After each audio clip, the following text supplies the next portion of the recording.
Hey, gun control tyrants like Gavin Newsom just don't get it. Making good people defenseless does not make bad people harmless. Instead of using the words gun control, they should use victim disarmament.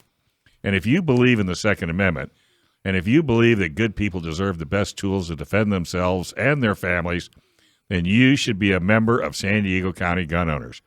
San Diego County Gun Owners makes it easy to connect with the community that's fighting to defend and restore your Second Amendment rights. You need to become a member today. It's only $10. Go to SDCGO.org/join to become a member. A big thank you. We had a huge showing this weekend. We had a bunch of events this weekend, Dave. You did. We had a booth at the Bulls Only Rodeo out in Lakeside. We had a shooting social yesterday morning where we taught a bunch of folks how to shoot. Wow. Bulls Only Rodeo booth again Saturday. Wow. Eskin, and then this morning we had our Guns N' Moses shoot, which is the Jewish shooting group, which by the way was full, as you can probably imagine. Well, it's funny you say that because my wife works with a gentleman who's Jewish. Yep. And he's been having just, needless to say, and rightly so, conniptions over what's going on over in Israel. Right.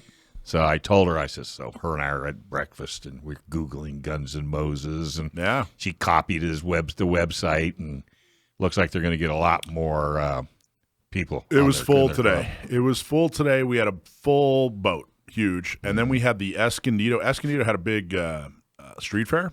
Yeah, they did. We had a big booth there, and I want to say thank you so much to Garrison and Elliot. Wow. And Eric and Camille and Kat, who was brand new. This is the first time she'd ever volunteered. And an old Marine named Frank. Frank came out and helped. And we had a bunch of people helping. There's a guy, remember at the dinner we gave away the Member of the Year award to Rick Lotze? Oh, yeah. So Rick is such a great guy. Rick has been around. I looked it up. He joined in April of 2018. So he just a couple years after we started, he joined. And Rick, so everybody takes pictures, of like, hey, this was the shooting social, and this was Guns N' Moses, and here's a picture from the whatever, and we put it up on social media, whatever. Rick was like in every picture this last weekend, and it was just a reminder. Rick is just the absolute best. Rick, I hope you're out there listening. You're not actually. You're out there working, is what you're doing. But I hope you listen to a broadcast later this week. And I just want to say thank you so much. It was so well deserved, that Member of the Year award. Rick is just all over the place. And that's awesome. He doesn't ask, well, that's what it takes. He doesn't ask questions. He doesn't complain. He just says, where are we going to be effective today? I want to be there and help you do it. Wow. And he's just a great guy. I remember Inland Empire had I think it was their first shooting social up in Riverside. He was there? Well, so I drive up there early in the morning, right? And we start, people start filing in or whatever, and I'm talking to the Inland Empire folks saying, all right, here's how you do it. Here's how we do it down in San Diego, whatever. And in walks Rick. And I'm like, hey, man, what are you doing? He goes, I thought I'd come and help. Drove all the way up. Wow. Anyways, just such a great guy. But everybody, thank you, everybody. John Becker is a huge supporter, and he did the booth at the Bulls Only. Joe Dramisi helped organize it. Gail and Desi were both there, of course, and there's a whole list of people. But it just always amazes me, 5, 6, 7 years ago when we really started doing a lot of volunteer stuff. If we had, one event was a big deal. If we had one thing going on this weekend, that was a big deal, and it took everybody's time. And now multiple events in different parts of the county. Right. None of them are dependent on me, They're all anymore. Because it was just you and your little dog and pony show. It was my little dog and pony show, and I just can't thank everybody enough. That was really, truly always one of the dreams and the purpose of the organization is we wanted to build the vehicle, and then, hey, I want to drive for a while. Great, here are the keys. It was we wanted to give people the ability to do something effective any week of the year. Right. Everybody's got your personal life, but I think the environment is causing people to come out of the woodwork and start volunteering. Yeah. Which part? What do you mean? Well, just what's going on with, California trying to take away our guns, trying to restrict ammo, trying to restrict just our Second Amendment rights. And I think you're starting to see and for a while there was only one side of the media on your side, and now even the left is starting to starting to support your Second Amendment rights. I hope so. Well, and here's my fear, though, Dave. My fear is that we've had a couple of really great victories, some in the courtroom. Don't get complacent. I think some people are going, we're almost good. We're almost We're out good. of this thing. No. And it's not. No. It's ever vigilance. We are not close to being out of this thing. We still need volunteers. Right. We still need people to be engaged. Well, because it's almost like a Cold War is the way I looked at it. I was thinking about this the other day. And that's your people that want your Second Amendment rights and the people that don't. Yeah. And they're like, once we go 2 steps forward, they want to find out how they can pull us back 3 steps. Yeah. And then we go 4, then they try 5. Yeah. And it's just back and forth and back and forth, back and forth. Yeah. But it takes due diligence. Yep. $10 a month. Sounds like a commercial. $10 a month. You cannot, I guarantee you, buy breakfast for $10. So just give up 1 meal a month, and you could really make a difference. And I think the volunteering is crucial. It is. Yeah, it absolutely is. And the one of the issues we're having, and I'm trying to figure out how to get this message across. We're up to like 3,600 members or something like that. Mm-hmm. But it's the same couple dozen people, Much as I hate to say it, but you'll find that in almost every volunteer group. I hear you, but we can't sit back on our laurels and say that's okay. We're different than other groups in so many ways. Let's be different in this way. I totally agree. So you got to work harder. You have to work harder. Here's all I need: 3,600 members. If a third of them, would just do one thing a year. If 1/3 of them would just be like, hey, you know what? I'm going to work one booth. I'm going to work one tabletop. I'm going to go to one shoot. I'm just going to help out with one shooting social. If 1/3, if just 1 in 3 members, I know, not even 1 in 3 in their spouse, just 1 in 3 members. And we're not asking you to go shoot. We're not asking you to buy ammo. Right. We're just asking you to show up, have fun, and spread the gospel. If you believe in your Second Amendment right. Now, this week on Tuesday at North County Shooting Center is one of our annual shindigs, one of our fun time, happy time, hoo-ha, come on out and have some free pizza. Christy Bruce Lane, who's running for the Assembly, is going to be the guest speaker. She's at North County Shooting Center. That's on Tuesday at 6 p.m. Again, there's food, there's folks, there's fun, there's a guest speaker. And then Wednesday is Discount Gun Mart, 6 o'clock, same thing. Food, fun, speaker. The speaker is... Which Discount Gun Mart? On Morena. On Morena. Okay. Yep, in the city of San Diego. The guest speaker is Bill Wells. He's the mayor of El Cajon, and he's also running for Congress. And then Thursday is the final. That's down in South at LaBella's Pizza down in Chula Vista, and Bill Wells is do we have a pizza thing going on here? There's always that's the official food of San Diego County gun owners. I'm surprised you don't have it on your shirt. Yeah. Every once in a while I get creative and I'm like, I don't want to eat pizza. I was What are you going to say? I was eating pizza 3 times I was going to say, I had to stop. Do I hear something coming? No, I had to stop. So every once in a while I get creative and then I was like, then I have pizza without cheese. Yeah. So anyway, come on out. Have some fun. You don't have to worry about eating pizza 3 times. Just come out and eat once. There you go. Hey, if you own a gun in California, you should have an attorney that specializes in California gun laws on your speed dial. Because if you ever have legal matters that involve firearms, you need California firearm lawyer John Dillon. Especially if you have questions about red flag laws, gun registration, gun transportation, or maybe you just need to know that your guns are California compliant. Our trusted firearms attorney is John Dillon. John specializes in California gun laws.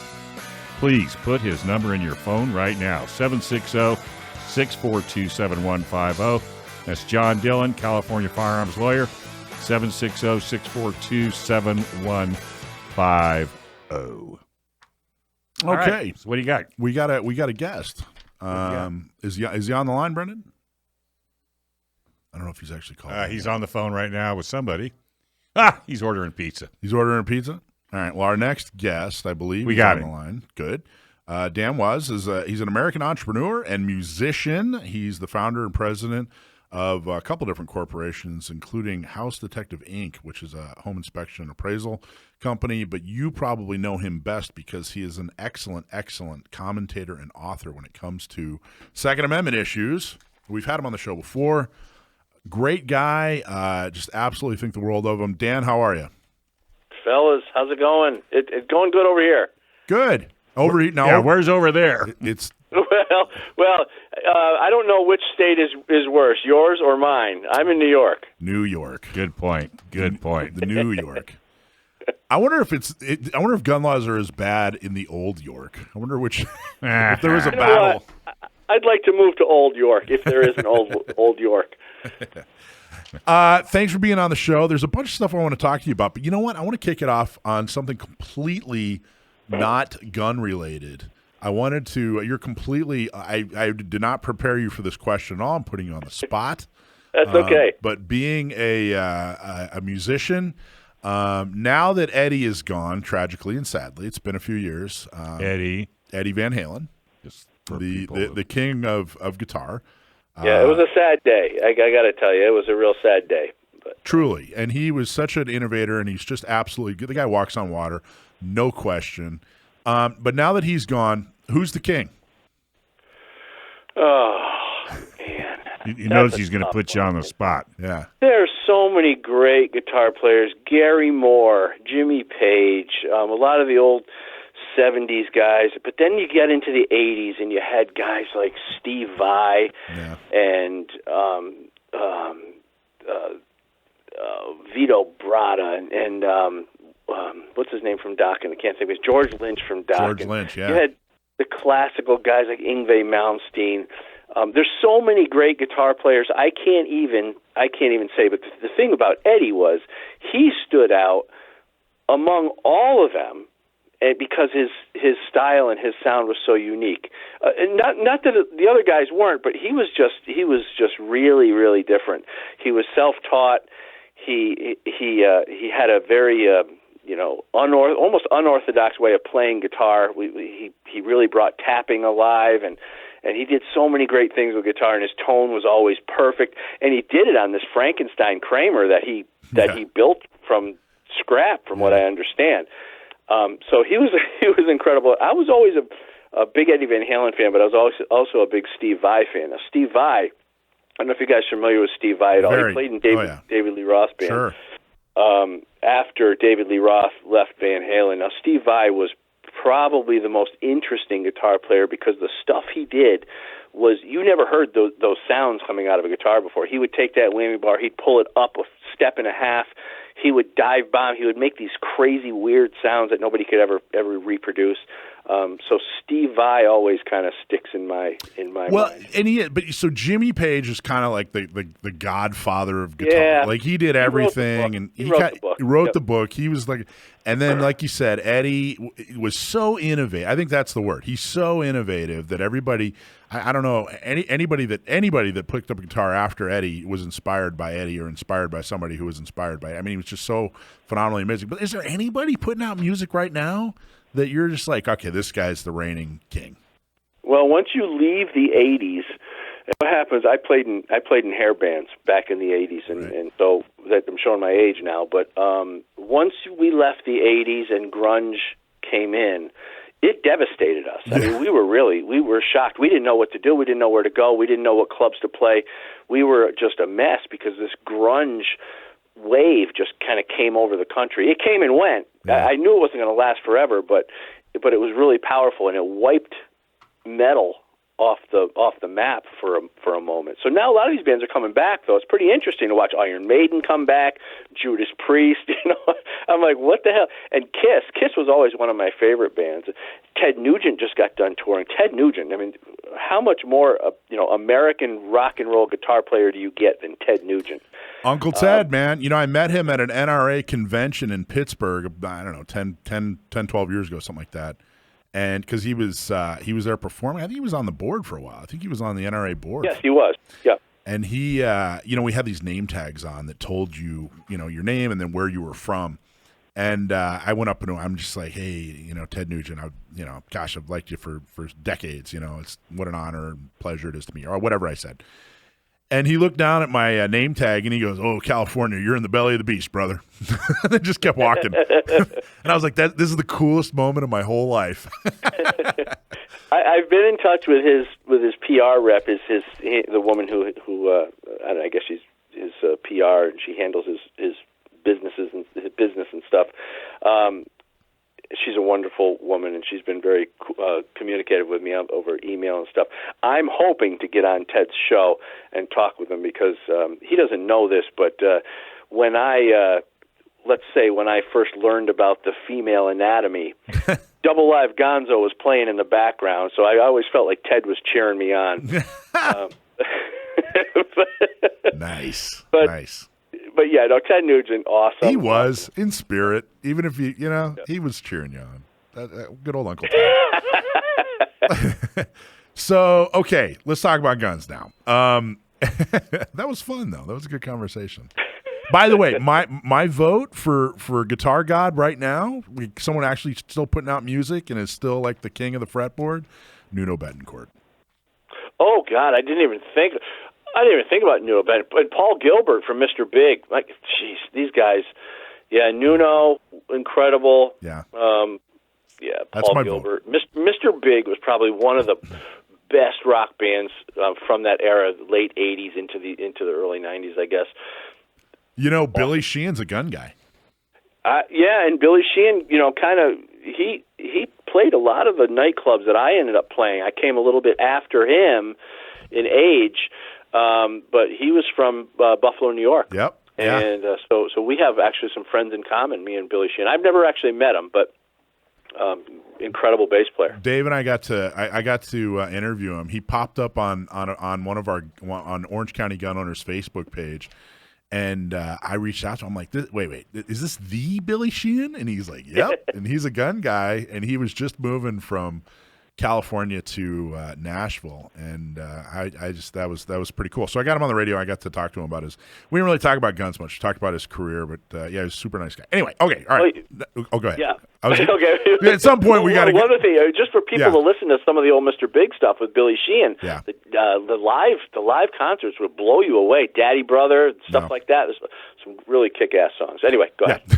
We got at some point, Dan. We have to talk about guns.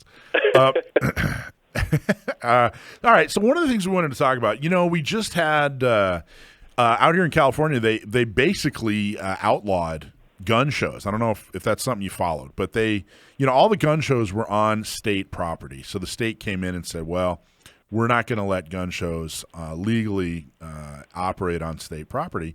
Well, there really aren't a lot of places for gun shows to operate other than these fairgrounds. You need a big, huge warehouse. You need a bunch of parking.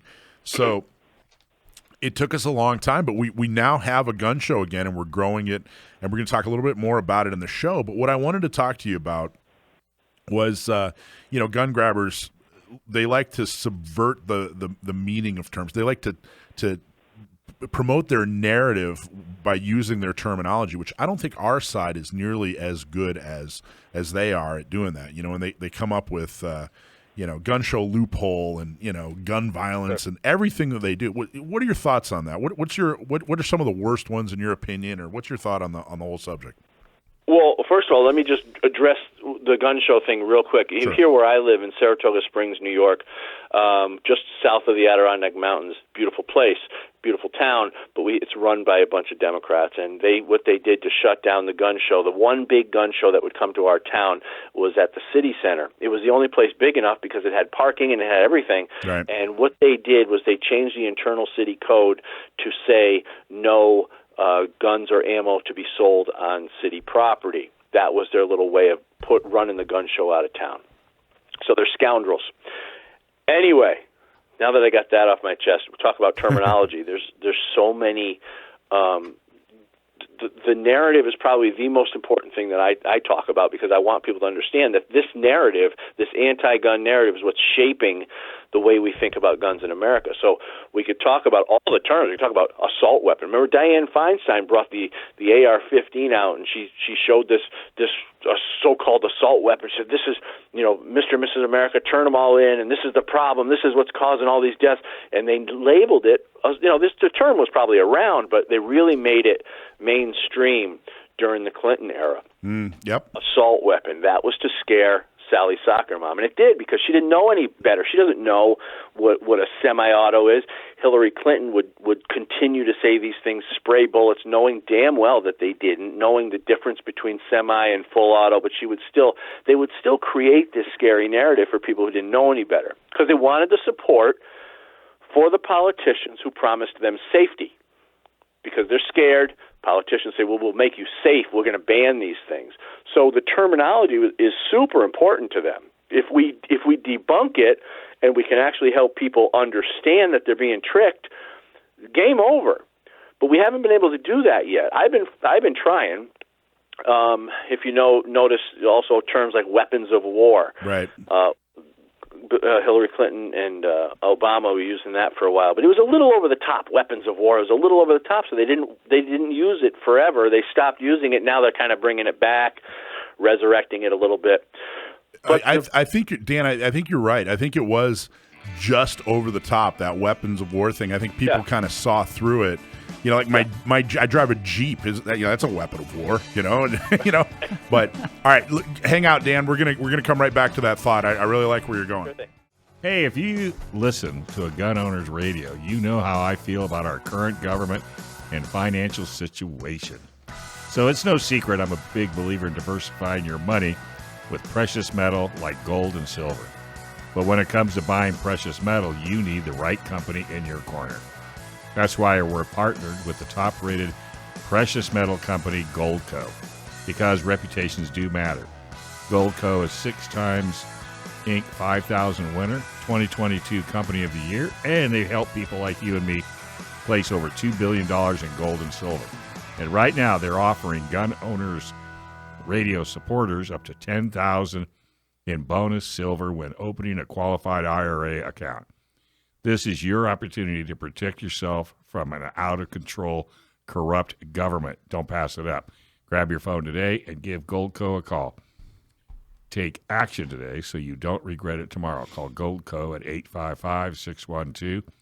855-612-6354. That's 855-612-6354.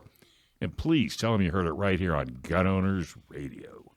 So, Dan, we're talking about terminology. We're talking about how the gun grabbers do a really good job of making up scary terms so that people feel safe. And what's the old saying? Those who'd give up freedom for safety deserve neither. Right?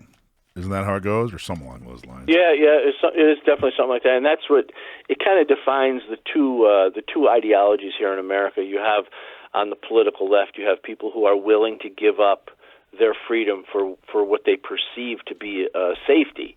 And then on the political right, you have people who are willing to give up their safety for freedom, because we know we can take care of ourselves, and we're willing to do it.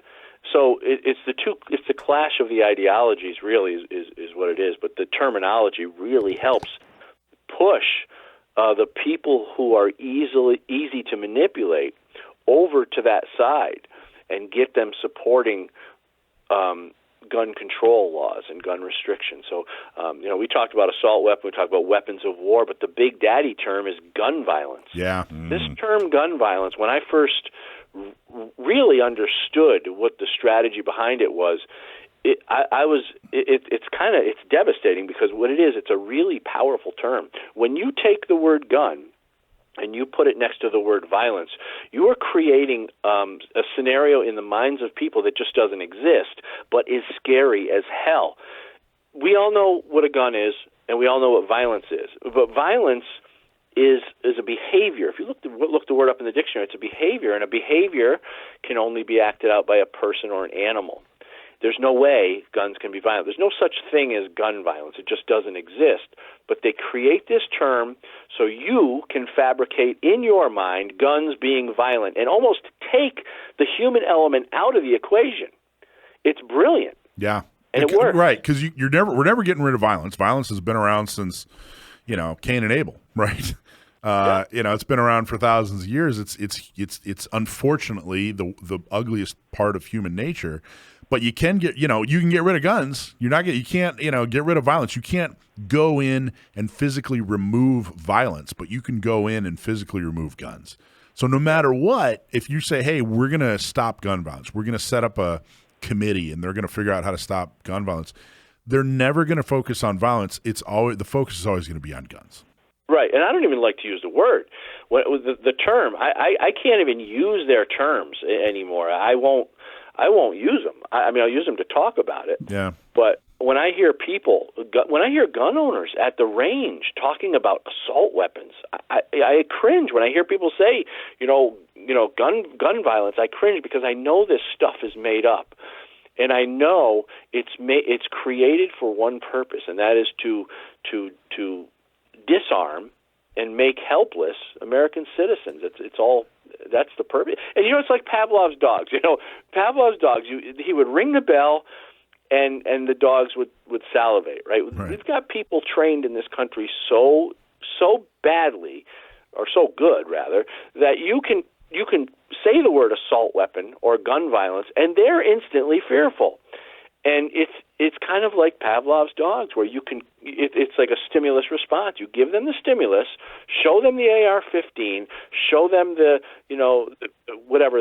violence on TV, and then run the AR-15 across the TV screen, and people instantly become fearful. And it's almost a visceral for some of these people who don't know any better. And that's the. Let me get your advice here, because there's something I run into, and there's something I deal with. I deal with it as effectively as I can. But I'd be interested to hear what your thoughts are on how to best deal with this. When I'm talking with somebody, reporter, politician, or even activist or whatever, and there is terminology that they use: gun violence, assault weapon, whatever. I've found that if I take the time. First off, if I use a better term, they kind of glaze over. Like they don't. Well, wait a minute. What do you mean? What are you talking about? Right. But if I stop and try to explain, like, well, I don't use that term because they start to split hairs. They start getting defensive. So I find myself a lot of the times just going, hey, you know what? I'm just going to use their terminology. I'm going to continue to make my case, but I'm just going to use their terminology. Because it's easy, and I'm not sure that's the best idea, but what are your thoughts? I guess here's the question, Dan. If you're talking to somebody and they're used to the bad terminology and you want to introduce them to new terminology without, sidetracking the conversation, what's your advice? Sure. If somebody says, well, what do you, Mr. Gun Owner, Mr. Gun Advocate, what do you plan to do to fix, gun violence in this country? And the first thing I'll say is, well, okay, you and I both know, logically, we're both logical thinking people, that there's no such thing as gun violence, right? We're talking about human violence, right? And they'll usually say, well, yeah. But guns, but if we can get rid of guns, I know all that, I know. But what we're really talking about is human violence. And I'll give you the fact that human violence is acted out with a gun. I'll give you that. Yeah, okay, so there's a kind of an agreement. So we kind of create an agreement that really gun violence doesn't exist. What we're talking about is human violence, and they may or may not use a gun. They may use a gun or a knife or whatever. But the first step, I think, is to just help them realize that that they don't really know what they're talking about, and help them realize that the violence is not the gun. So if we can help them, in their mind, separate the violence from the gun and actually place the violence on the human being, now we're talking about a completely different topic. Right. We're not talking about gun laws. We're talking about keeping criminals in jail. So you can, by helping them see it, you can take the conversation into where it should be going all along. Exactly. And here's how committed they are to this, Dan. They did a study, the County Board of Supervisors, which it's like the city council for the entire county is the County Board of Supervisors.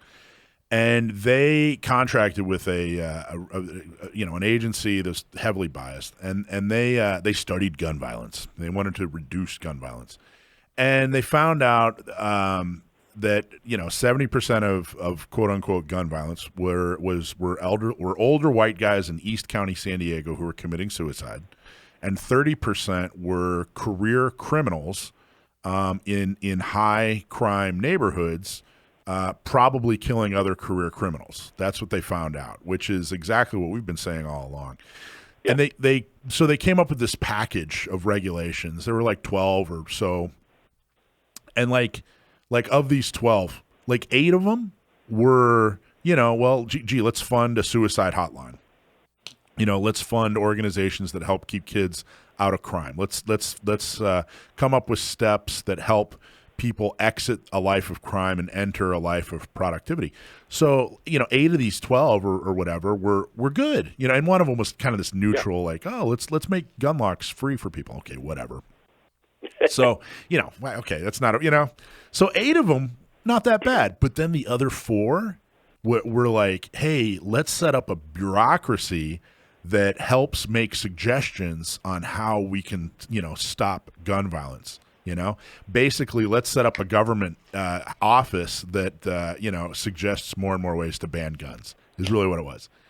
So, they have to have suicides in there. They have to use suicides. And we know by looking at Australia, the 2 major gun bans in Australia were done under the guise of suicide. And after the gun ban, suicide, the trajectory of suicide didn't even change. Didn't change, yeah. And so we know that gun-related deaths, I like to use the term gun-related deaths rather than gun violence, because it makes more sense. Gun-related deaths, okay, we can use that. Yeah. But with gun-related deaths, 60%, or like you said, is suicides. But we have to take those out. But they don't want to take those suicides out. They love having the suicides in there because it makes that number larger, and it gives them more to argue with. But the truth is, we can't categorize suicides as gun-related deaths or their so-called gun violence, because we know that if someone wants to commit suicide, they're going to do it, regardless of whether they have a gun or not. They'll just find other means. Right. Jump off a bridge, take pills. Yeah, exactly. Right. So we can't attach suicides to the gun-related death number, which is something like 35,000 or whatever a year. We can't, because it just doesn't make sense when you understand that taking guns away from suicide people doesn't stop them. Right. It's not the gun causing them to commit suicide, which is what they want you to think. So I take those numbers right out. When you take the 60% suicides out, you're down to about 14,400 gun-related deaths in America, and the vast majority of those are gang-related. Yep. And some are law enforcement, good guys killing bad guys in the line of duty. And so what we're really talking about is criminals using guns to hurt people. And it's a small number in this country, but let's work on the criminals. Let's work on the criminals. And here's how committed they are to the idea of your gun is bad and you being a gun owner makes you a bad person. They were so committed that there were half the board were pro Second Amendment, the other half were anti Second Amendment. It was literally half and half. And what they could have done is they could have said, hey, you know what? These 8 initiatives, that help prevent suicide, that help prevent kids from being criminals, that help prevent, these useful, 8 out of 12, they wouldn't pass those. It was all or nothing. They were like, look, we want the anti-gun stuff in there, or we're not going to pass any piece of this. But anyway, we know what they really want. Yeah, we do. They want to disarm us. Hang in there, Dan. Can you do one more segment with us? Oh, sure thing. All right, brother. Hey, have you ever wanted to get a pilot's license? Well, here in San Diego, pilots can fly almost every day, which makes San Diego one of the best places to learn how to fly in the world. Learn to fly with the San Diego Flight Training International. Check out this deal just for gun owner radio listeners. You get 1 hour of ground school, 1 hour of flight with an instructor. Yeah, you even get to fly. Normally, that's a $400 charge, but for listeners, it's $350. And getting started is real easy. Give them a call, 858-569-1822, or you can go to Learn to Fly with SDFTI, or I'd just call them, 858-569-1822, and make sure you tell them you heard it right here on Gun Owners Radio. So, Dan, you were saying we know what their real agenda is, and I think what we both know is they're just trying to get rid. You're trying to take your guns away. They don't want you to have guns. Period. And, it's a shame that we have people living among us who are trying to violate our rights. These are our next door neighbor, the liberal who may live in the apartment building with you, the maybe even some of your friends, people that you know, maybe even family members. These are people who have been so indoctrinated to fear guns and hate the idea that other people can have them, that they will do anything to violate your rights so they either feel safe or feel justified in their political behavior, whatever you want to call it. But the key thing I think that I focus on a lot is we talk about the terminology, but where does the terminology go? It goes to the emotions of the person they're trying to influence, and the two emotions that are used all the time when it comes to guns, when it comes to a lot of political stuff, is fear and hate. This is why Dianne Feinstein runs that AR-15 across the TV screen. This is why, you'll see after a school killing, you'll see them talking about, bump stocks or, magazine capacity or whatever. It's because they're trying to create fear of guns, and it works for people who don't know any better. But the other piece that I always focus on is the hatred that is generated toward us, toward gun owners, toward the firearms community, toward advocates, toward Second Amendment advocates, and the gun rights groups. They develop a hatred toward us. They create scenarios like we don't care about the children. We want to see babies die, and all this nonsense. And people who don't know any better will say they literally start to hate us because they believe that we're recklessly and intentionally putting everyone in danger because we won't give up our rights. And because we know how our Second Amendment is tied directly to our freedom and how it's tied directly to the safety of our families. They don't see that piece. They only see us as these evil people who want to, who would rather watch children die than give up our rights. None of it's true. Yeah.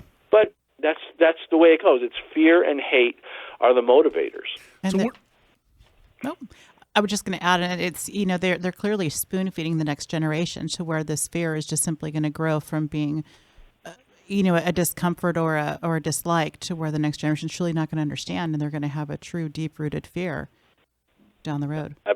Absolutely, and that's why they're trying to create all sorts of laws around ammo.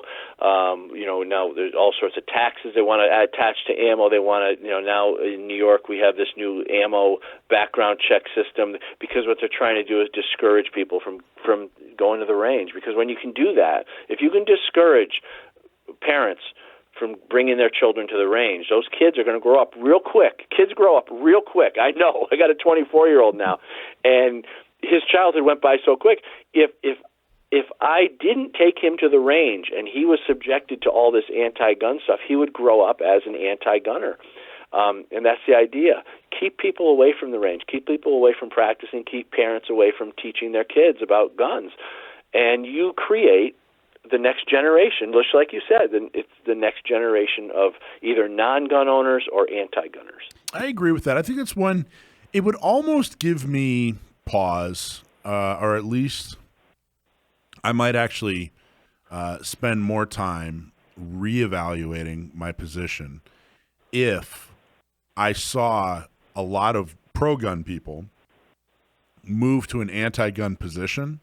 But I got to tell you, what I see are a lot of anti-gun people who get educated or they have an experience and they move to a pro-Second Amendment position. I've seen neutral people who didn't really have much of an opinion move to, pro or anti. But I got to tell you, it's one big advantage we have. It's a lot more fun to learn how to shoot a gun than it is to learn how to ban one. Mm-hmm. Yeah, well, it's interesting. It's really funny. It's comical because I'll watch on Twitter. I'll follow Every Town and Mom's Demand and David Hogg and all these nut jobs, and they put these posts out, these anti-gun posts, time to ban assault weapon, whatever their thing is, right. The ban du jour, and the entire comment section is like hundreds of people completely destroying them. They have no support on their social media at all. It's so funny because it's interesting. What's driving them to keep going?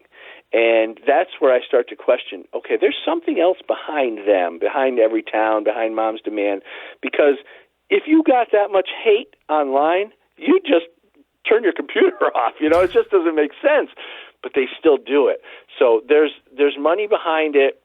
These people are just the tools out there being used to push the agenda, and they get bashed and beat up and slaughtered on their own social media sites. It's beautiful. Well, I think there's two things. There's two things behind it. I think one of the more practical, or machine-like things is that obviously the Democratic Party this is a winner in their mind. Like they go, hey, whatever, we don't care about the issue. What we care about is it helps us get Democrats elected. But I think the harder thing that they all have in common, the thing that's harder to overcome, is a lot of the anti-gun leaders, Feinstein, Hogg, a lot of them, almost all of them, have had a horrible traumatic experience where a gun or somebody with a gun was involved. And and that's hard to overcome. But what it does is it's turned them into an irrational person they have an emotional response. Yeah. And it's hard. I got to tell you, you're a superhero. If you go through a horrible traumatic experience and you come out rational, no matter what it is, a gun or whatever the tool is, but if you come out rational with a rational opinion, you're a superhero. If you come out damaged, if you come out irrational, that's almost normal. But they don't excuse themselves from the discussion. They can't say, hey, you know what? I've had this horrible experience. A gun was involved. I can't really make a rational decision. They become leaders in this movement. But it's really, really difficult to overcome that. Well, who's the Parkland father? I forget his name. His daughter. Yeah, he was here. Meadow. Andrew Pollock. Yeah, Andrew Pollock. Yeah. Mm-hmm. He went the other way because he was rational, and he understood that if the teachers there or if the staff had a gun, they could have protected his daughter. And I went the other way too. And you guys may not know this, but there was a time in my life when I was running around with rock bands, and I was kind of hanging with the wrong crowd, the liberal crowd, and I was kind of anti-gun myself. I like that. That's what was wrong with the crowd. You're like, yeah, I was hanging out with this kind of a rough crowd. They were liberals. I'll bet you that wasn't the worst thing that was going on. I say I was hanging out with the wrong crowd. People think it was bank robbers and drug dealers. No, it was liberals. Are you kidding me? But I had a situation in my life with my wife and I when we came out of a late night movie theater, and I tell the story in my first book, Good Gun, Bad Guy. We came out of a late night movie theater. We had this run-in with this guy, and we made it out okay. We were safe, and everything was fine, but it was just enough to make me rethink my whole position. Yeah. And everything from that night on changed. My whole entire life changed because I started to see from a different perspective. I could see the danger. I could see my responsibility to protect my wife and my son and myself.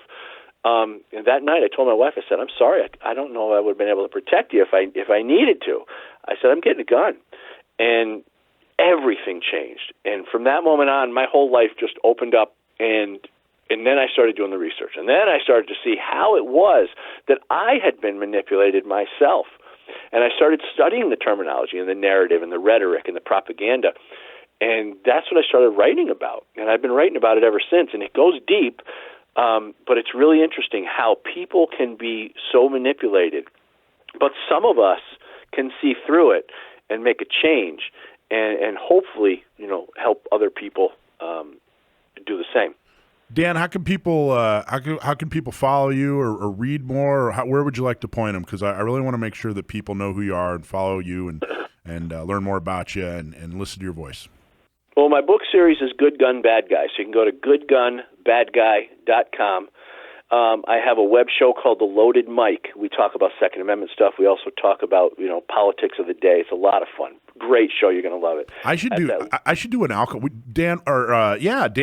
Dave. We should do an alcohol show where we talk about like bourbon or whatever, and I could call it the Loaded Mic. Right? I like that. Would be and you could drink on the job. That's right. I'd be the Loaded Mic. Michael was on our show, by the way, once. Right? And he got loaded. Yes. Now he can't remember. I was definitely unloaded. Okay, cool, Dan. So that's loadedmike.com or goodgunbadguy.com. Okay, cool. Excellent. Thank you so much, man. It's always a great pleasure. talking to you. Thank you, Dan. Thank you, guys. Anytime. Bye-bye. All right. Cool guy, right? That was really cool. That was cool. I really like that guy. I think he's very well spoken. I think he comes from a good, very down to earth, very black and white. And I like that he speaks from a place of where, like you said, he was on the other side. And I think people that can kind of say that and show that transition, they have a lot of power. I mean, we talk to like warriors all the time. We talk to like SEALs and cops and whatever. And he's just this. He was a musician. He was just kind of a regular guy. And I don't know. It's a nice, fresh perspective every now and then. I don't know. We talked to comic book guys. He's a superhero in a whole different way, isn't he? Hey, the fight for Second Amendment is also happening in Orange County and Inland Empire. Orange County gun owners and Inland Empire gun owners, they lead the fight on the city and county levels to defend and protect your self-defense rights. How do they do it? Well, they do it by fundraising, getting local pro-gun candidates elected. Become a member today. Go to iegunowners.com/join. Or if you're in Orange County, that's OCGunowners.com/join. And join the growing number of responsible gun owners stepping up to defend our Second Amendment right. That's iegunowners.com or OCGunowners.com. Winners, prizes, and events. Wait, we have a special guest. Well, I get it through this first. You want to do that first? Yeah, we got to do this first. Subscribe and win. Subscribe to our email list and win some swag. This week's winner is... No drum roll. Sorry, I know. No drum roll. I wasn't ready yet. Sorry. Let's try this one more time. Gary Phelps. Wasn't that like an Olympic swimmer's name? It's his cousin. Was it? Not I wonder if he's related. Michael Phelps? Michael Phelps. Gary Phelps. There you go.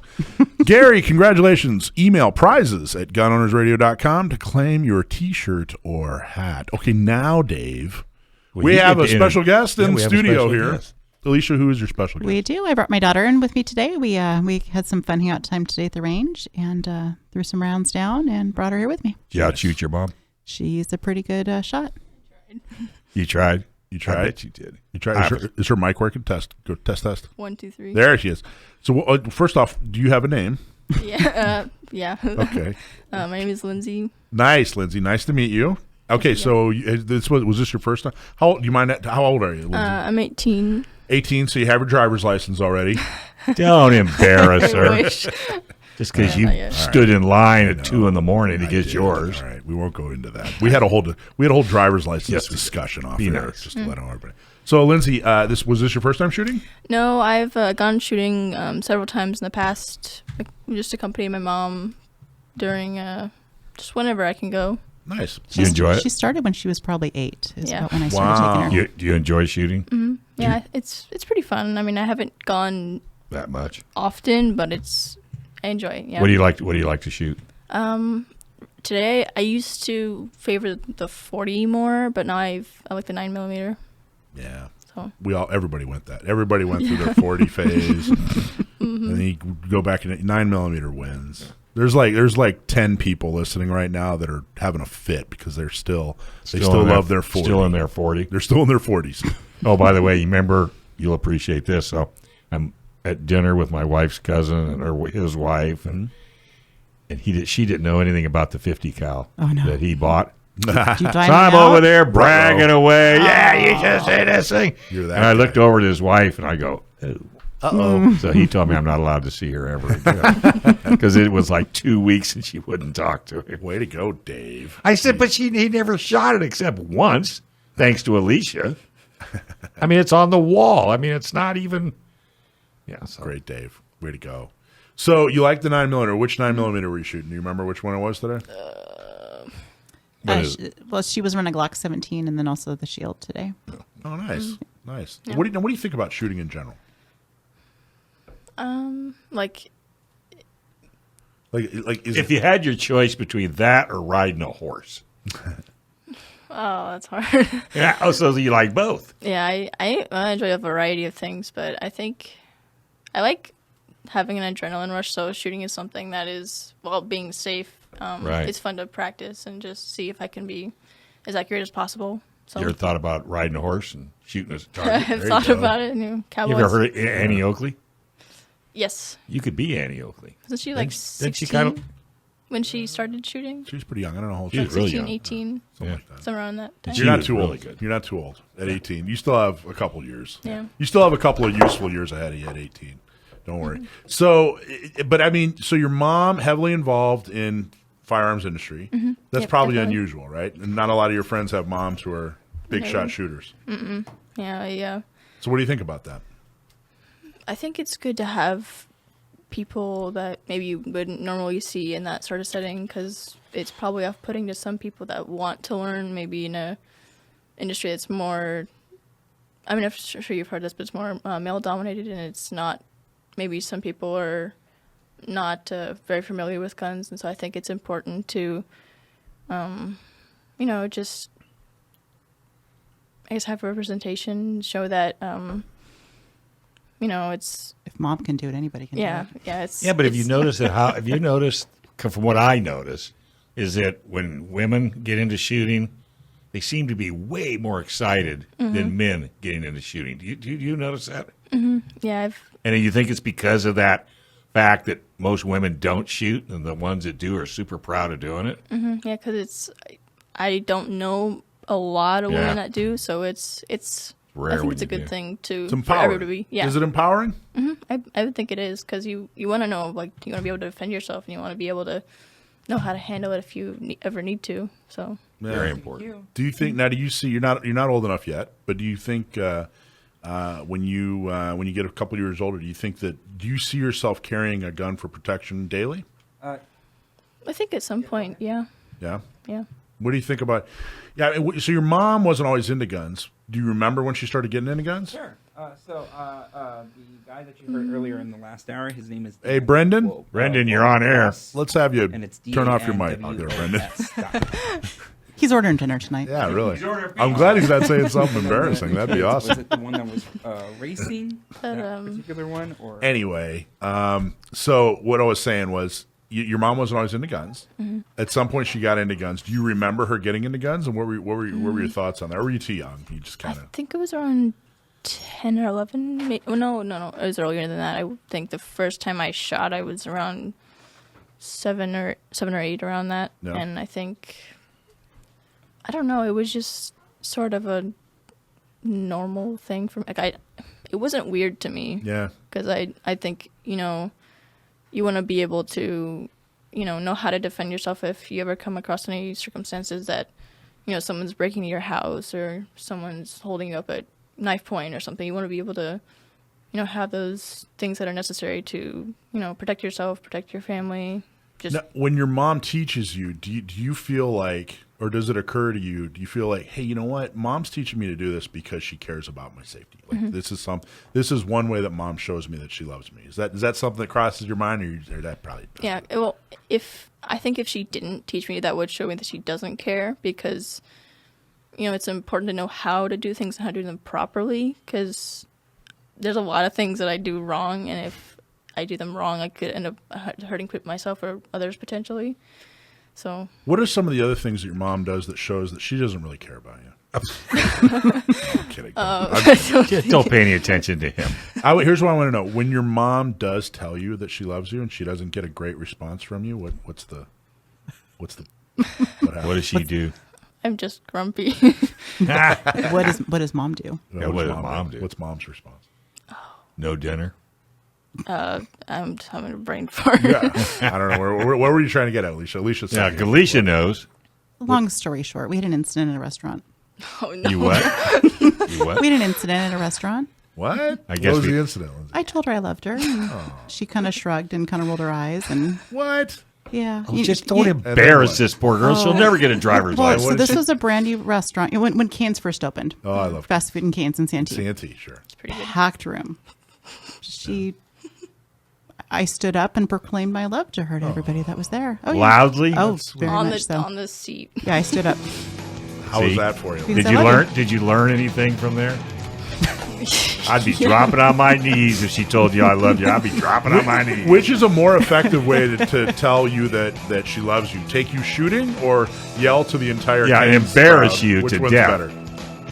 Oh, Shooting. He's having a hard time. Oh, Just I'd say have to shooting; say- it'll work better. All right. Is there a better tool No. that empowers a woman to defend against an attacker that's bigger and stronger? Nope. That's why it's so important for women to learn how to defend themselves with the most effective self-defense tool ever invented for women led by women. The Not Me program is designed to help with training, purchasing a gun, and getting a concealed carry permit. And guess what? It's totally free. To sign up, go to notmest.org. We're also doing a fundraiser for Not Me California. So if you go to notmeca.org, we are looking to raise, we're trying to raise $10,000 by the end of the month. Cool. So if you could please, that's our 501c3 that helps fund the program. Go to notmeca.org, make a donation today. Thank you so much. And speaking of tools, we're going to talk about a guy named Ron Marcus today. Is he a tool? He's definitely a tool. Cool. He's a tool in just about every sense of the word, not a self-defense tool because that would actually make him useful. He's on the other side. He's an anti-gun guy, and I don't know if you saw. Alicia, did you see I was on talking about the gun show a couple days ago. Did you see that? I saw a snippet. I What didn't channel? watch the whole thing. It was on ABC or CBS. Brendan, what channel? CBS. CBS. CBS. It's I on never local want to see you CBS. over there again. Well, I wasn't. No, it was via Zoom. I drew the line there. I was like, look, I only go in for AKUSI, folks. No. So they did a story, and it honestly, it kind of bothers me. I was talking to Brendan about this. You know, there doesn't need to be another. There's not another side to a gun show. It's just an event. Like there shouldn't be another side. But They're always okay, fine. They got another side. This guy Ron Marcus, though, real piece of work. I actually, when I first started San Diego County Gun Owners, I reached out to Ron Marcus because he's kind of the talking head for the anti-gun group. And I said, hey, let's just go have lunch. Let's just go sit down, chat this out, see what we can come up with. And when we sat down and talked, I said, you know, I don't have an agenda. I just really wanted to meet you and let's talk. And he came off as very reasonable in that, he was like, hey, look, we don't care if law-abiding gun owners have guns. And, I'm not anti-gun. And, yeah, I've shot before and whatever. We're not against gun shows, He pretended to be very reasonable. And I say pretended because that was the last time I heard any kind of reason from him at all. He's been an absolute ridiculous, twerpy kind of weirdo ever since. And it's just absolutely infuriating. I remember at one point I even said, these CCW, this is before you could get CCWs in San Diego. I said, geez, these CCWs, that should be like a dream for you guys because it means they have to go through an even more thorough background check. It means they have to go through training. It means they have to, all these additional steps. You should want every gun owner to go get a CCW, And he was like, yeah, gee, I see your point. But then from then on, he was totally against the idea of opening up CCWs, and getting rid of the subjectivity of CCWs. That was the last time he was reasonable about that. And I even went one step further and I said, gosh, what if, they said, look, all the assault weapons ban and, the magazine ban and all these ridiculous additional gun laws, what if they just disappeared for people who went through additional steps? He's like, yeah, all right, I can kind of see where you're going with that. I said, okay, well, that's a CCW. Like, would you support anybody with a CCW can own, what California terms as an assault weapon or a, 15-round magazine, all these other things. And he was like, yeah, I can kind of see it. That was the last time he ever supported anything like that. And I really walked away from that lunch thinking, hey, this guy's not bad. Let's see what happens. And Who bought lunch? I don't remember, to be honest with you. If he I bought, probably did. If he bought, that's probably why he's not on your side. I remember where it was. It was at the San Diego Brewing Company down where, I Michigan. remember. Is that still there? Oh, it's still there. It's so good. The cheese, the beer cheese soup. Oh, it's so good. See, there we go. I knew we were going. I knew we'd make it.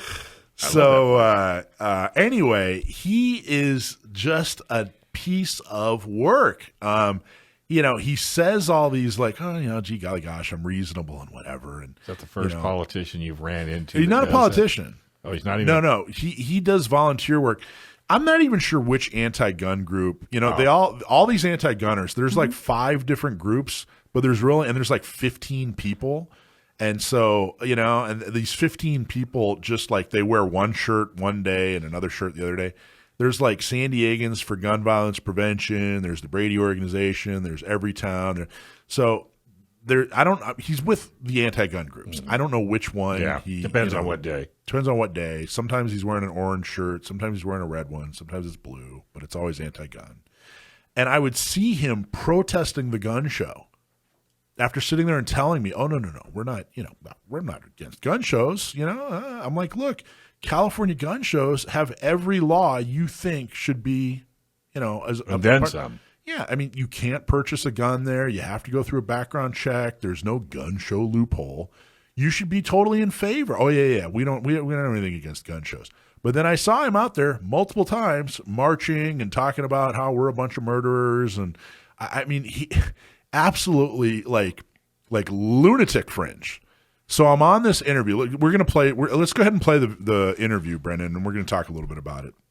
As a general principle, we don't have a stance No. We want to play the whole interview. Now I can already see Lindsay's fired up. She's going to have some things to say about it. Live for the San Diego Gun Show. For decades, the Del Mar Fairgrounds hosted the gun show until widespread protests led to new legislation banning gun shows on state property. CBS 8's Richard Allen reports how this new launch of the gun show is different and how gun violence prevention groups are reacting. And that gun show will be held here at the Masonic Center in San Carlos, October 21st and 22nd, a considerably smaller venue than the original show on the Del Mar Fairgrounds. And that won't be the only difference. I'm really excited. Michael Schwartz of San Diego County Gun Owners says the biggest challenge in finding a new venue for their gun show was finding enough space. The facilities like they have in Del Mar, that's what's perfect for a gun show. So that was the only thing that made it difficult, was finding someplace big enough. Gun shows on state-owned property like the Del Mar Fairgrounds were declared illegal after Governor Newsom signed into law a bill written by Mayor Todd Gloria when he was assembly member. Schwartz says this new gun show, which premiered a few months back, will also have an educational component, providing speakers on different topics like the Second Amendment. San Diego County Sheriff Kelly Martinez is also scheduled to speak on concealed weapons permits. We want to make sure that people can abide by the many types of very restrictive gun laws in California and safely use their firearm in California. As a general principle, we don't have a stance against gun shows at all. Ron Marcus is with San Diegans for gun violence prevention. He says the protest against having the gun show on the Del Mar Fairgrounds centered on its being on state-funded land. A number of citizens groups didn't feel it was appropriate for taxpayer money to be going to land that was featuring gun shows. Marcus says their group just wants to make sure any gun show follows the law, from restrictions around marketing firearms to children, to ghost guns, to background checks. We just want to make sure that gun shows, like any gun seller, are complying with the law. If you are, a reasonable, sane, trained, law-abiding person, then you'll see the value of a gun show. And you'll see the value of the education and community that we're providing. Schwartz says he's not certain if this new show will attract the many thousands of attendees that the show at Del Mar used to, but is hopeful. What we want to do is grow it to where it's just as big and probably even bigger than Del Mar. And the original gun show had come to the Del Mar Fairgrounds about 5 times a year. Schwartz says if the demand's there, this new gun show could become just as frequent. So now let me talk about a couple things there. First off, let's start right where he ended, which was, we're going to have it just as big and just as frequent, as far as, gun shows here in San Diego, if the demand is there. So everybody listening, we need you to show up. Mm-hmm. Don't go, it's not as good as it was. It's not quite where it was. We need you to show up so that it will become as good as it was. So just throwing that out there. But the other thing is, everything he said was totally contradictory to other things he said, meaning Ron Marcus, and actions he's taken. He had nothing against gun shows, right? That's what he said. But he was out there protesting and calling people murderers. I mean, it's absolutely ridiculous. He was, he just wants to make sure we comply with laws. That's not what he wants to do. No. He wanted to make sure that we didn't exist. We were complying with laws. And of course we were complying with laws. Right. There was no evidence to the contrary. And he wasn't out there saying, hey, we want you to comply with laws. We want you to comply with laws. That wasn't the chant. The chant was about how we're all a bunch of murderers and heartless and hate kids. And was he claiming that the gun show space was given free for the gun show? That's another... Because you know that they charged him for it. There was no taxpayer money used to fund that gun show. Yeah, I was going to say, where'd that come up with it? Right. They actually, we paid them. Right. We paid them, and they lost. It was somewhere around $500,000 to $600,000 that venue lost. We were a net profit to them. We weren't. There was no tax money being spent on gun shows. There was. It was just. It's a total fabrication. It was a total lie. The other thing is, so what if it was? You know, the implication that it's wrong to have any kind of tax,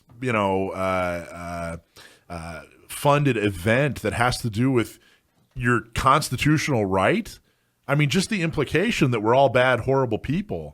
This guy, he talks out of both sides of his mouth. It's just absolutely ridiculous. I think that the one thing I'm really, really proud of is we go out of our way and to tell the truth. I mean, our whole purpose is to come here and say, hey, this is what's really going on. Here's the real side of the story.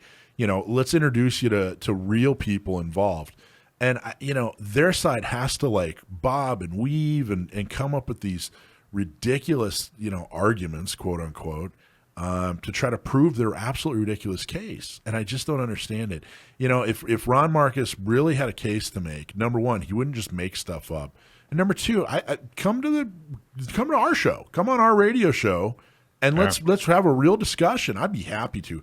I would be thrilled to debate this guy and have a discussion on his completely ridiculous lies. Yeah, but he'll do the same thing he did to you when you went to lunch.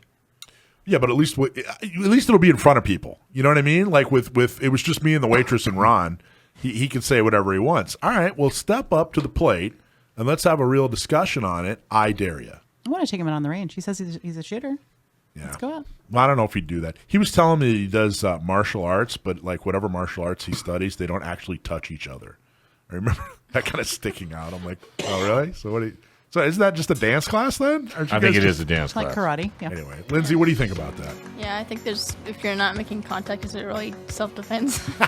Very good. What did you think of the interview? What did you think of the... I thought that... You look frustrated. Yeah, I see people making a lot of different points that aren't really, they don't make any sense. They're not rooted in truth. Yeah, they're not true. They're making false statements, and they're incoherent and contradictory. Absolutely. A lot of companies waste an enormous amount of money on marketing. The design is excellent. The photos are beautiful. And your website looks great. But it's just not getting customers. Why? Because you don't have the words that make people buy. But now you can fix that with Sage Tree. Sage Tree can help you find the words that make it easy for your customer to understand what you do and how to buy from you. Stop wasting money today and schedule a call. Getting started is real easy. Visit sagetree.com and click on the schedule an appointment button at sagetree.com and hit that schedule a call button.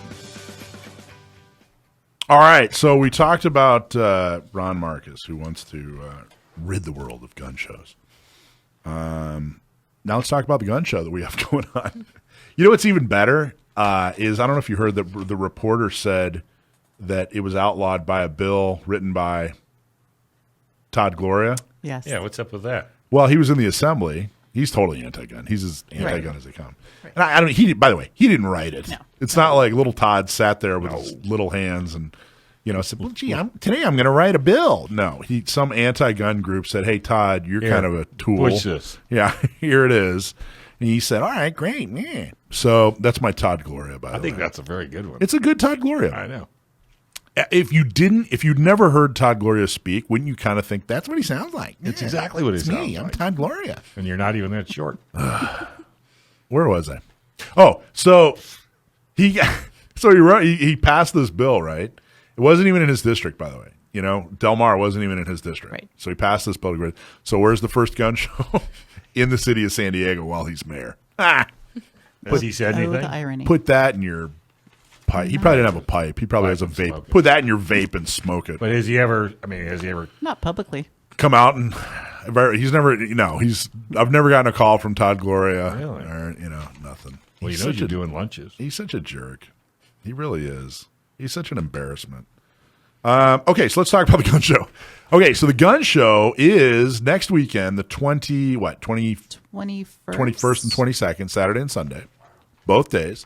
It's at the East San Diego Masonic Lodge, which is on Tommy Drive. Tommy Drive. It's over by where like Navajo and Jackson, kind of where that Just is. ways you'll find it. And I think Lindsay's running a shuttle, aren't you? Aren't you driving a shuttle there? You're gonna shuttle people back and No. forth? She doesn't have a license. Oh, that's right. Pull a carriage. Horse and carriage. Yeah. You could do that. So what it is it's a gun show. We need everybody to show up. We need everybody to say, hey, I'm just going to show up. I don't care if you're there for 20 minutes. Go buy a ticket, show up, walk around. There's a lot to do, and you're going to have fun. But, show up, and you're going to see some of the usual cool stuff. You'll be able to see ammo vendors. You'll be able to see some guns. Poway Weapons and Gear is going to be there. Discount Gun Mart is going to be there. The Gun Range San Diego is going to be there. So you're going to actually get to see firearms. We got a lot of gun guys. We got a lot of gun guys. What I really wanted to do is I don't want this to be competition for the gun shops. I want the gun shops This is a great place for them to. It's like the car show. Yeah. It's like the auto show down in the convention center. Right. All yeah. the car manufacturers bring their cars. Yes. And show their wares. Yes. We should have that same mentality for the gun show. Well, that's what I'm trying to build. And I think we're getting there. But again, we need you guys to show up and support and say, hey, thank you, I'll be Poway there. Weapons and Gear. Thank you, Discount Gun Mart. Thank you, the Gun Range San Diego on Balboa. Have we reached out to every gun store in San Diego? Of course. Of If course. you don't Dave. reach out to Bear Arms in Alpine, I'll be mad. Why don't you reach out to them? I knew you were on the gonna way do home. that. I will. Okay. So, but some of the other cool stuff. Oh, so then we have accessories. It's going to be very much like every gun show that you can think of. Accessories, ammos, guns, right? Trainers. But on top of that, the symposium makes it very, very different. So the symposium that we're going to have is, and all you got to do is buy a ticket to the gun show. You don't have And to you're buy in. like a set. You're in. Now, they never did that at the Del Mar show, did No. No, they did not. No. So we this didn't. is totally a bonus. Yep. Is it a Q&A as well? So let me run through some of the things that are happening in the symposium. I like because there's making you bump in the road. Yeah, well, no, you're doing great. You're doing great. I don't know, Lindsay. It's Dave's first day on radio, Yeah, so it we're is. helping him along here. I'm trying. I So look good in headphones, though, don't I? feel free. Just weigh in. Just Lindsay. Just say like, "Hey, You gotta Dave." put her finger up. Just say, "Dave, this is how radio." Yeah, There you go. She not, learned. Not that finger, Lindsay. Oh, she would never do that. Oh, okay. I'm just kidding. So, That so was here's one what we for have. So here are the speakers we have. And again, all you have to do is come to the gun show. You can see the schedule on gunownersradio.com. But the symposium is free. It's not a separate ticket or anything like that. We're going to have the San Diego Sheriff, Martinez. She's going to come and she's going to basically talk about CCWs, how is it going, I don't know if you know this, but a year and a half ago, before she got into office, we were happy with a 200 month, meaning that they'd issued 200 CCW. That was a big month. Like, wow, she got 200 issued. Or it was actually the sheriff before her was a he. He got 200 issued. Now she's averaging like 700 a month. That's what you can do when you get the right people elected. So I'm sure she's going to talk about that. She's going to talk about CCWs in general, but what is she definitely going to talk about? What are people going to definitely ask her about?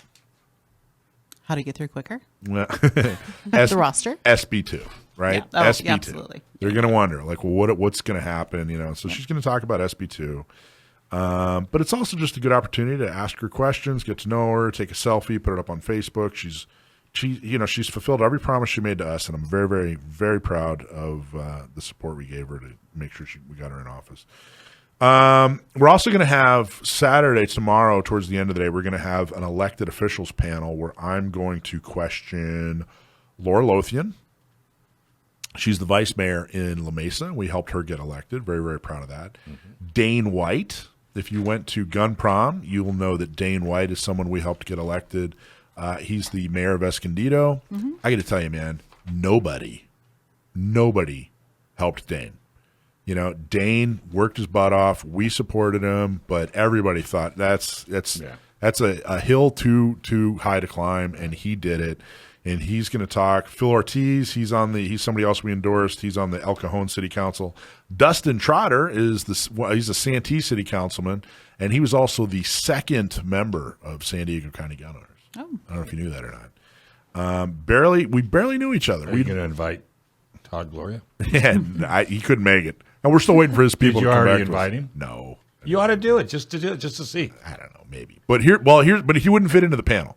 The panel discussion is I just want him to come and see. Well, Tell him it's a lunch. Tell him it's a lunch. Yeah, right. Free lunch, Todd. Come on down. The panel's going to be what's it like being a pro Second Amendment elected official in San Diego? And they were very popular at the last gun show. Who was? The symposiums. Yeah, absolutely. A lot of really positive. I don't think we got a negative word one out of the symposiums. I don't think so. Yeah, everybody learned something. And there's a lot of different. I'm going to tell people how to get a CCW. We're going to do a seminar on there. Patrick Garcia from Firearms Legal Protection. He's going to be Dylan? Talking about. He's not. I don't think he's going to be there. But Patrick Garcia from FLP Firearms Legal Protection is going to do a seminar after the shoot. So basically, what to do after the shoot, which is always a good seminar. Okay, grand prize. There's a couple things we've got to fly through here. I want to make sure everybody gets all the information they need. So you could win a custom Glock 17 from 2C, featuring his optic and ported barrel and slide, super grip slide cut, and an upgraded Timony trigger. So that's a Glock 17, a custom Glock 17 worth about $1,570, Dave. That's about $1,569 more than I have. Right. So that's you're saving it for a watch. Yeah, well, that's why I only have. You won't be having to send that slide off for months to get that optic cut done either. It's already going to be done for you. It's already done for you. Wow. Excellent point. 3-day pistol class from Gun Sight in Arizona. That's a $1,255 value. 511 Rush 2.0 24-liter backpack. Joe Wall jewelry, AR bolt necklace, Tiger Eye 9mm pendant, annual membership to Active Self Protection, mobile app, outdoor women gear, core essentials, gun belts, and more. There's a ton going on, and let me touch on what do we got to touch on?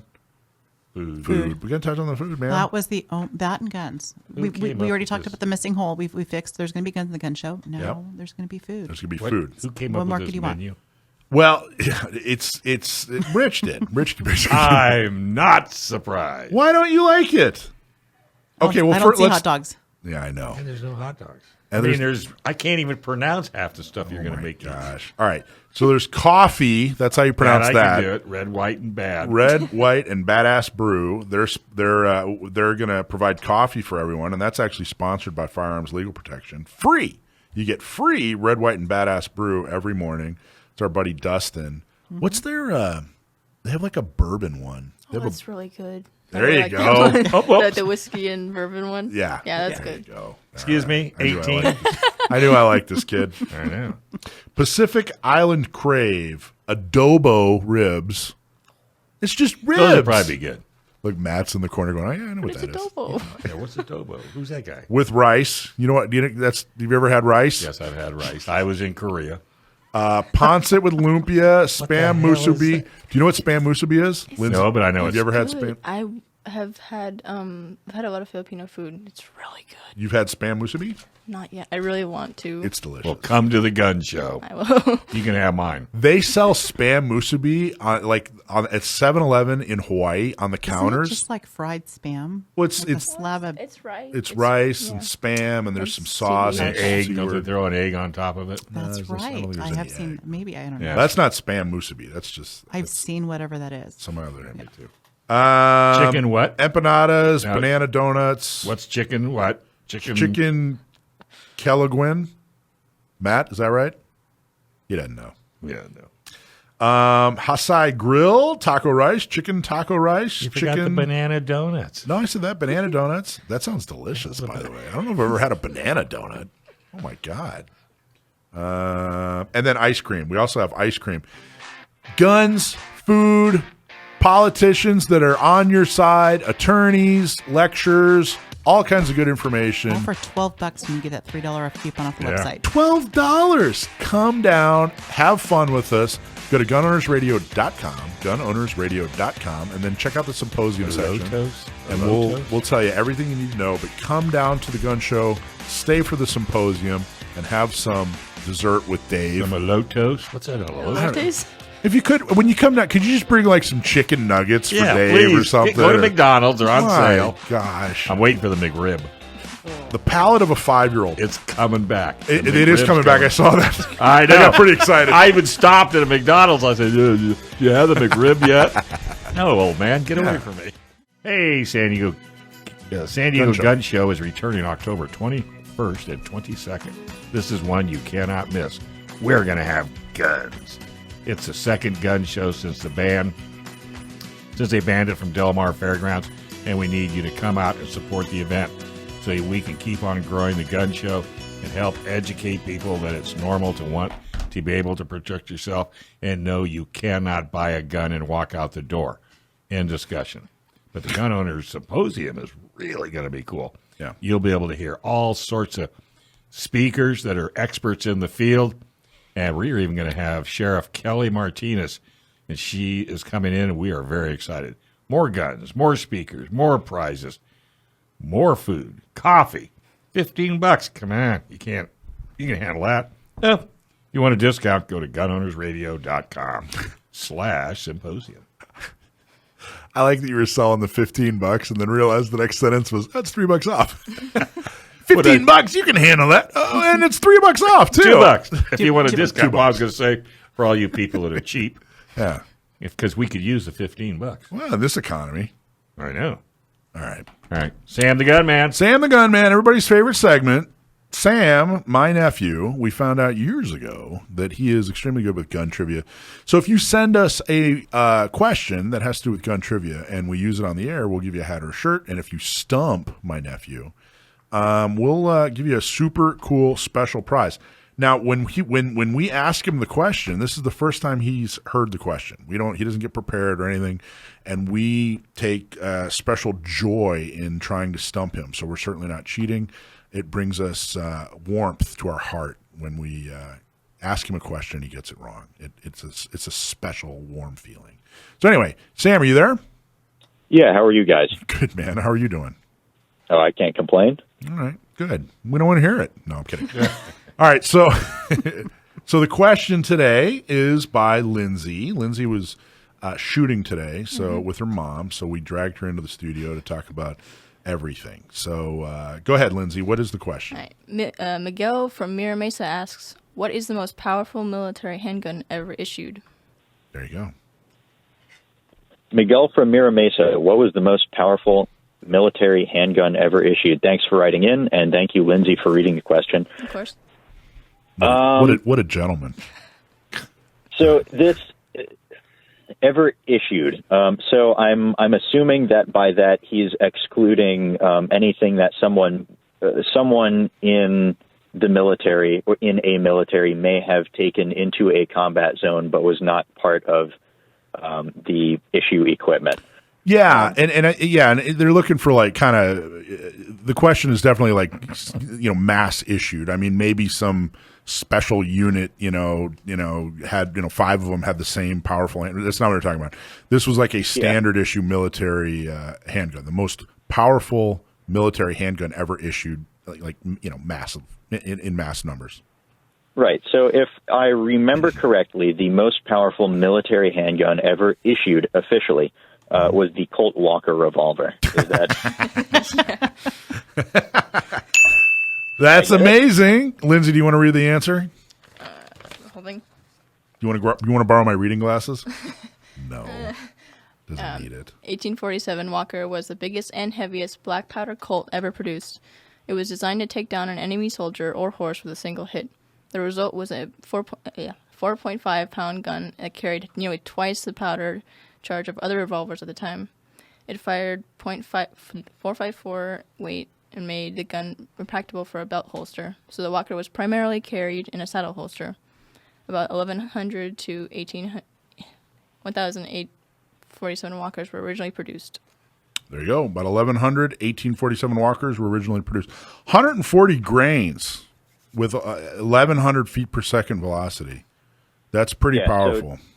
That's a very potent handgun. That's now if I remember correctly, they were loading that thing with something like 50 grains of black powder. To give you some perspective with other like fixed ammunition of the time, like 4570, for example, that refers to the second number refers to the powder charge.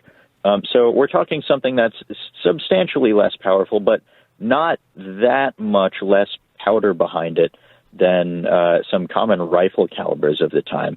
And the Walker is, if you don't mind me going on a little bit about it. Go for it. The Walker is really one of the handguns that saved Colt as a company. Colt going in and out of bankruptcy is not a new thing. That's been the case with them ever since the very beginning of when Sam Colt decided to start making guns. And it was really looking like they would have to close up shop until Walker, Texas Ranger, came in with an order and said, like, hey, I really love your revolvers, and my Texas Rangers and I need something like that, but as big and as beefy as possible, because we want to be able to take down, a cavalry horse, basically, with this thing. We're using this as a serious combat weapon. And so that order for, I believe the answer said 1,100 Colt Walker revolvers. Yep. It gave rise to the long line of Colt revolvers we know today. Now here's a question: 140 grains. What's a typical 9mm these days?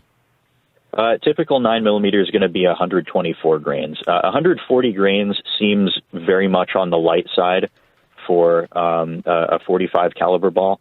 I suspect that number might be the result of a typographical error, because a typical 45 caliber bullet these days is going to be upwards of 200 grains. So that's where I was going with this. I'm actually thinking just in terms of round spherical lead ball, it's going to be more than 140 grains, I believe. Yeah, now, that's I don't have a calculator on me, so you'll have to fact check me after the end of the show. But yeah.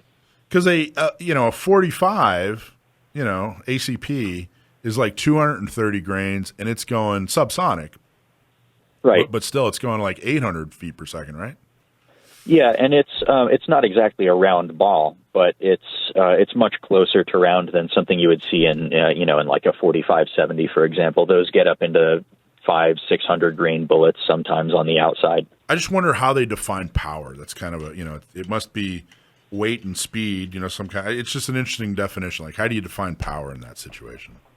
Well, you could say kinetic energy. That doesn't necessarily translate to knockdown power. That's stopping power, quote unquote, isn't something that can really be quantified. But if we're talking kinetic energy, then it's going to be more than 140 grain pill coming out that barrel to give you the kind of performance the Walker had and the Walker needed, really. Now, were those production numbers low? 1,100? Yeah, it seems like a low number.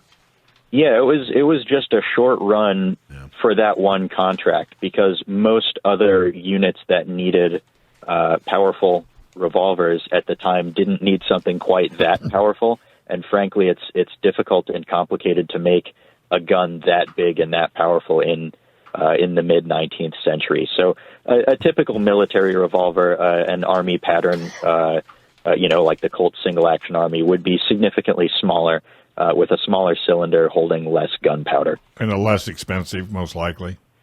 Yeah, much less expensive to make. And what about which is accuracy? a big deal for an entire army. Did it have good accuracy? Well, they were rifled, so accuracy was not bad for the time. I couldn't quote you exact numbers in terms of MOA or circular error probable or whatever. But as far as I'm aware, as far as I've read in the literature, accuracy was acceptable for the time. Right. Lindsay, what do you think of that? Pretty smart guy, right? Mm-hmm. Yeah, I would say very well spoken. Very well spoken, very smart. Yeah. Probably not happy with him to take a horse down. No. Well, I mean, you need to defend your side. That's true, I guess. You got to do. There you go. Hey, Sam, are you coming to Gun Prom next year? Depends on the date. There you go. He I think asks he's you going to that come every out. time. Lindsay, what about you? Would you go into Gun Prom next year? I don't think know. I think we're hatching. He's riding an a idea horse. here. I think we're hatching an idea here. No, you are hatching an idea. You're looking for another job. I'm working my magic. All right, cool. Scary. Hey, Sam, awesome job, man. Very, very, very impressive. I think always. I seriously think I say this every week. I really thought we were going to stump him this time. There were very few times when I'm like, oh, he's got this. Well, you know what's funny is when we stump him, Yeah. we're shocked Yeah. because not that we know the answer by any This stretch was of the really obscure, though. Well, I know. Wherever that Miguel guy was. You ought to send him a hat. He'll get Just a because hat. he's a nice guy. He seems All right, like buddy. a smart guy, Miguel. You survived another segment. Sorry, Miguel. Listen, you get a hat, you get a shirt or whatever. Email us and let us know what you want, and we'll send it to Take you. you But to lunch. You didn't stump my nephew. Yeah, I'll take him to lunch. See? I'll take you to lunch. Yeah. Miguel. At the gun show. Yeah, You yeah. can have whatever. Adobo. Yeah, that adobo thing. We get Denny's spaghetti. There you go. Nice. Dave, we were just. Did you hear the segment where we were talking about what you can eat at the You gun should see show? what they have, dude. I mean, Ridiculous. it's ridiculous. Yeah, it is. Bring Dave a hot dog. Adobe ribs, anaconda, Adobe loop ribs. rib moosh moosh. Chicken. What does that mean, Adobe ribs? I don't know. Means Seasoned you can clay? edit them. I Maybe guess. clay. Maybe. You can turn them into a PDF. It'd be clay. All right. All right. Have a good one, buddy. Thanks, man. Thanks for watching this episode from Gun Owners Radio. If you're watching mainstream media, you're not getting the truth about guns and the Second Amendment. Gun Owners Radio is the easiest way to stay on top of the Second Amendment fight, the fight for your self-defense rights. You can watch our live stream on YouTube every Sunday from 4 to 6 p.m. California time, or if you're in San Diego, AM 1170, FM 96.1, The Answer. We're also available on your favorite podcast platform. Just do a search for Gun Owners Radio and you'll find our show. Don't forget to support our sponsors. Click on the links in the show notes and support the businesses that support your Second Amendment rights. Like and subscribe to help defend and restore the Second Amendment, not just in California, but across the country.